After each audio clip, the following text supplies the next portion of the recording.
Polling ശതമാനത്തെക്കുറിച്ച് നിലവിൽ പുറത്തുവരുന്ന കണക്കുകളെല്ലാം തെറ്റാണെന്ന് UDF സ്ഥാനാർത്ഥി രാഹുൽ മാങ്കൂട്ടത്തിൽ. പാലക്കാട് നഗരസഭയിലാണ് പഞ്ചായത്തുകളെ അപേക്ഷിച്ച് ഏറ്റവും കുറവ് പോളിംഗ് നടന്നിരിക്കുന്നത്. നഗരസഭയിൽ ഉൾപ്പെടെ UDF ലീഡ് ചെയ്യുമെന്നും മികച്ച വിജയം നേടുമെന്നും രാഹുൽ ജനം ടിവിയോട് പറഞ്ഞു.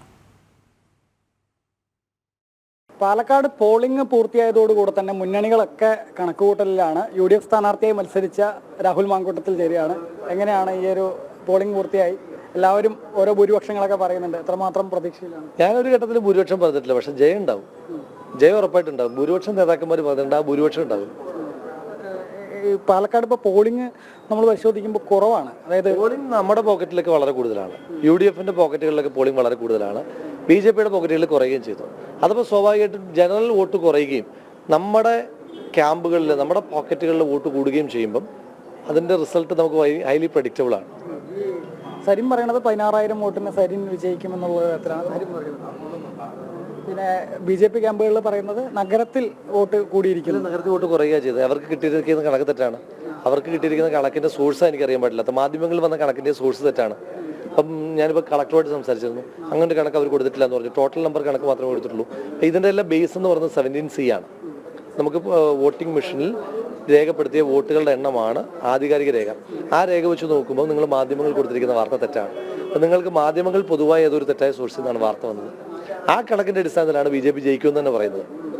BJP ജയിക്കുമെന്ന് പറഞ്ഞല്ലോ, അതാണല്ലോ അങ്ങോട്ട് പറഞ്ഞ പ്രതികരണം. ആ പ്രതികരണത്തിന്റെ എന്തിന്റെ അടിസ്ഥാനത്തിലാണ്? പഞ്ചായത്തിൽ വോട്ട് കുറഞ്ഞു, മുനിസിപ്പാലിറ്റിയിൽ കൂടി എന്ന പ്രതീക്ഷയിലാണ്.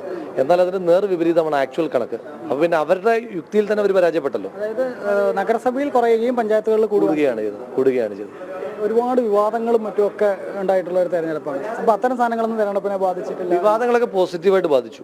അതായത് ഒരു കാൻഡിഡേറ്റിനെ മാത്രം വ്യക്തിപരമായി കോർണർ ചെയ്യുകയാണെന്നുള്ള ഒരു ഫീൽ ജനങ്ങൾക്കിടയിൽ ഉണ്ടായി. അപ്പൊ അതിനെ കൂടെ ഒരു ജനങ്ങളുടെ ഒരു താല്പര്യവും സ്നേഹാവേശത്തിലുണ്ടായി. UDFന് കഴിഞ്ഞ ലോക്സഭാ തെരഞ്ഞെടുപ്പ് അപേക്ഷിച്ച് നോക്കുമ്പോൾ, അല്ലെങ്കിൽ കഴിഞ്ഞ 2021 തെരഞ്ഞെടുപ്പിനെ അപേക്ഷിച്ച് നോക്കുമ്പോൾ ഒക്കെ അതിനേക്കാളൊക്കെ ഒരു മികച്ച വിജയം നേടാൻ കഴിയുന്നതാണ്. അങ്ങനെയാണല്ലോ ആ രണ്ട് തെരഞ്ഞെടുപ്പിന് നേരിട്ട് രണ്ട് ആളുകളും പറഞ്ഞത്, അല്ലേ? അത് പറഞ്ഞത് ഒന്ന് കഴിഞ്ഞ നിയമസഭാ തെരഞ്ഞെടുപ്പിനെ നേരിട്ട ശ്രീ ഷാഫി പറമ്പിലും കഴിഞ്ഞ ലോക്സഭാ തെരഞ്ഞെടുപ്പിനെ നേരിട്ട ശ്രീ VK ശ്രീകണ്ഠൻ തന്നെ പറയുന്നുണ്ട് അതിനേക്കാൾ മികച്ച വിജയം ഉണ്ടാവുന്നത്. അപ്പൊ അവർ പറയുന്നതാണല്ലോ കുറെ കൂടെ ആധികാരികം. സന്ദീപ് വാര്യർ UDFിലേക്ക് വന്നത് ഏതെങ്കിലും തരത്തിൽ ഗുണപരമായി സ്വാധീനിച്ചു, വളരെ ഗുണപരമായി സ്വാധീനിച്ചു. കാരണം നമ്മൾ തുടക്കത്തിലെ പറഞ്ഞല്ലോ, വർഗീയതയ്ക്കെതിരായിട്ടുള്ള പോരാട്ടമാണ്. വർഗീയതയ്ക്കെതിരായിട്ടുള്ള പോരാട്ടം നടത്തുമ്പോൾ വർഗീയ ചേരിയിൽ നിന്നൊരാൾ ചേരി മാറി ഇപ്പുറത്തേക്ക് വന്നു. അതൊരു പോസിറ്റീവാണ്. പക്ഷേ അവസാനം ഘട്ടത്തിൽ ഈ SDPI അവരുടെ വോട്ട് UDFനാണെന്ന തരത്തിൽ പറഞ്ഞിട്ടുണ്ടായിരുന്നു. KC പറഞ്ഞിട്ടുണ്ടായിരുന്നു SDPIയുടെ വോട്ട് സ്വീകരിക്കും. അത്തരം സ്ഥാനങ്ങൾ ഏതെങ്കിലും തരത്തിൽ തിരിച്ചടി ഞാനങ്ങനെ കേട്ടില്ല. അപ്പം ഞാനങ്ങനെ ഏതെങ്കിലും ഒരു സംഘടനയുടെ വോട്ട് അഭ്യർത്ഥിച്ചിട്ടുമില്ല. ഞാൻ ജനങ്ങളുടെ വോട്ടാണ് അഭ്യർത്ഥിച്ചത്. ആ ജനങ്ങൾ വോട്ട് ചെയ്തിട്ടുണ്ട്. തികഞ്ഞ വിജയ പ്രതീക്ഷ തന്നെയാണ് രാഹുൽ മാങ്കൂട്ടത്തിൽ പങ്കുവയ്ക്കുന്നത്.